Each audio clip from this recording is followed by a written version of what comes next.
Les cris d'un enfant, c'est ça. Les cris d'un enfant, qu'on les prive tout. Bien-aimés dans le Seigneur, ce que nous avons vu chez nos parents, chez nos grands-parents, il y a de cela que leurs grands-parents, ils étaient terribles de couleur de gibon. Mais leurs grands-mères, ils étaient là. Ils regardaient tes parents. Ils disaient que si je casse le mariage là aujourd'hui, quel sera l'avenir de mes enfants? Là où je partirai, je peux trouver une autre personne.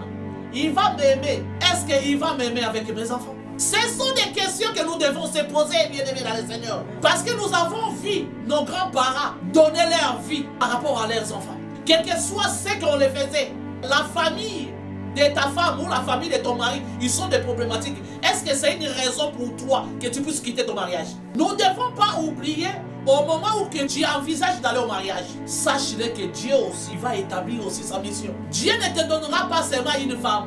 Dieu ne te donnera pas seulement un homme. Mais il va te donner aussi avec la mission d'aller accomplir. Et bien aimé dans le Seigneur, quand je dis le cri d'un enfant, l'enfant il dit, pourquoi tu veux me donner une vie que même tes parents ne te l'ont pas donnée? Ça c'est le cri d'un enfant. Là il est en train de s'adresser à ses parents. Chaque mariage, bien aimé dans le Seigneur, nous devons prendre le temps d'observation, de comprendre qui que je dois faire le voyage vers le mariage, n'est-ce pas?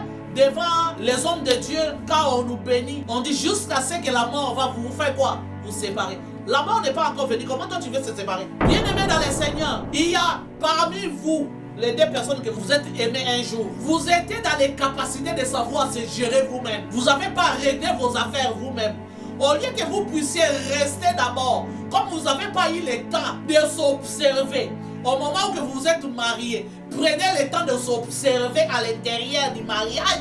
Non, non, vous dites que non, avec le déconsentement des deux personnes, vous dites que non, vivre en deux, ce n'est pas assez. On doit faire venir les enfants, les innocents d'autrui. Ils ont quitté le ciel, ils sont venus se retrouver au milieu de vous. Et maintenant, parce que vous ne vous entendez pas, vous voulez détruire la destinée, vous voulez détruire la vie de ces enfants-là. Bien-aimé dans le Seigneur, toi qui écoutes la voix de Dieu, dans tout ce que je suis en train de dire, si tu es à l'étape de fiançailles, prends le temps de consommer le temps de ta fiançaille. Si tu viens de te marier, prends le temps où toi tu t'es marié précipitamment parce que tu avais besoin de qu'on puisse te tactiler. Et tactile-toi encore davantage. Ne cherche pas à faire venir les enfants au monde au moment où que tu n'es pas encore sûr si le mariage va aboutir à quelque chose ou pas. Ne fais pas quitter les innocents du ciel afin qu'ils puissent venir se retrouver, afin qu'un jour que vous puissiez se mettre en miettes. Qui a déjà pensé aux souffrances de ces enfants-là au moment où quand les deux parents ils prennent la décision de se séparer? Qui a déjà pensé, qui s'est déjà mis à leur place pour aller poser des questions afin qu'ils puissent exprimer la douleur de leur cœur? Chaque enfant quand il se réveille le matin, il court où? Il va frapper la porte de qui? Bien-aimé dans le Seigneur, tu sais quand un enfant il se retrouve dans cet état-là, il se réveille, il vient, il court, il se trouve devant la porte de la chambre de ses parents. L'enfant il vient, il se rappelle, maman il n'est plus là, ah papa il n'est plus là. Qui s'est déjà posé la question à place de ces enfants-là, la douleur qu'ils ressentent? Bien-aimé de la Seigneur, il ne faut pas être méchant ou méchante. Avant de commencer à faire des enfants, tu dois bien réfléchir. Un jour tu seras devant Dieu. Dieu va te demander les comptes de ces enfants qu'il t'a donnés. Comment tu les as gérés sur cette terre des images? Un enfant qui a déjà habitué, le matin quand il se réveille, il court vite, il ouvre la chambre de ses parents. Il vient papa, maman, il saute sur vous. Et quand l'enfant il se réveille, il regarde la gauche, il regarde la droite. Il voit, il cherche les coups de son père au moment où il levait ses mains comme ça. Je sais que si je lève les mains comme ça, papa il va me porter. Et moi je vais le serrer dans mes bras. Et lui aussi va me serrer dans mes bras. Et je sais que quand je dis maman, quand il se lève comme ça, bien aimé dans le Seigneur, vous êtes en train de faire souffrir les pauvres innocents. Ne prends pas la décision de divorcer pour que demain que tu puisses regretter. Mais prends les recul, réfléchis. Ta décision que tu vas prendre, tu veux mettre la vie de qui en jeu? Tu veux sacrifier la vie de qui? Tu veux détruire la vie de qui? Est-ce que ton père avait détruit ta vie? Ta maman avait détruit ta vie? C'est la question que Dieu vient de poser aujourd'hui. Si ton père n'avait pas détruit ta vie, ne détruis pas la vie de tes enfants. Ne sois pas égoïste. Si toi aussi tes parents, ils se sont séparés, et ne punis pas tes enfants par rapport à tes vécus et que tes enfants subissent la même chose, tu es méchant ou tu es méchante. Vous savez combien de gens dorment par terre parce qu'ils sont en train de supplier Dieu afin que Dieu puisse les bénir. Vous savez combien de gens qui sont en train de perdre les mariages importants parce qu'ils n'ont pas des enfants. Mais toi, Dieu t'a fait grâce, il t'a donné des enfants. Peut-être que tu as des enfants qui sont plus intelligents. Peut-être que les enfants, quand les gens regardent tes enfants comme ça, ils disent que ça c'est quelle grâce. Bien-aimé dans les Seigneurs, il ne faut pas se moquer de Dieu.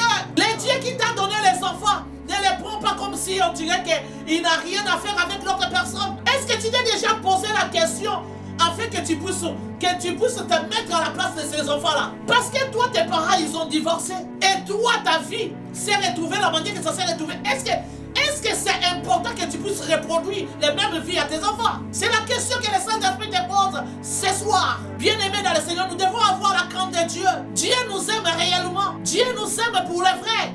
Et nous devons s'aimer pour le vrai. Si tu as des soucis, rien ne marche dans ton couple, ne te précipite pas de chasser ta femme, ne te précipite pas de chasser ton homme.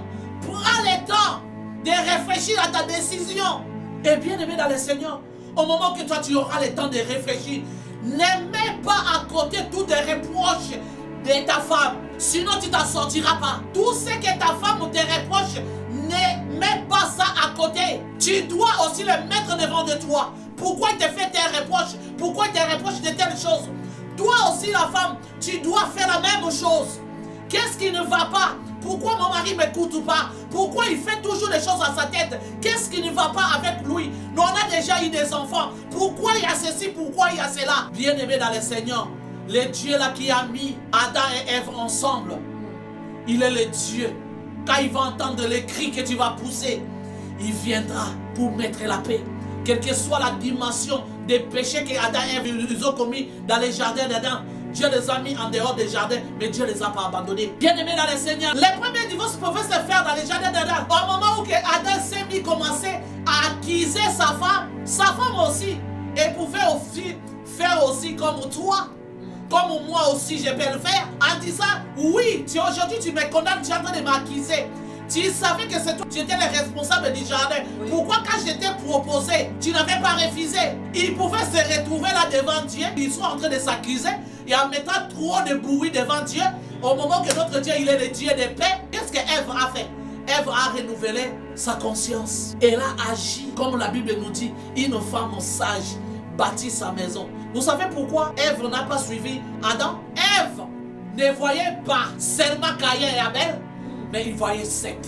Bien-aimé dans le Seigneur, il est important, quel que soit même si la colère monte comment. Parfois tu es fatigué. Je connais un homme qui est mort sur la croix. C'est Jésus-Christ de Nazareth. Amen. Aucune chose, bien-aimé dans le Seigneur, ils peuvent se tenir au devant de toi que le nom de Jésus-Christ ne puisse pas résoudre, ne puisse pas donner la solution.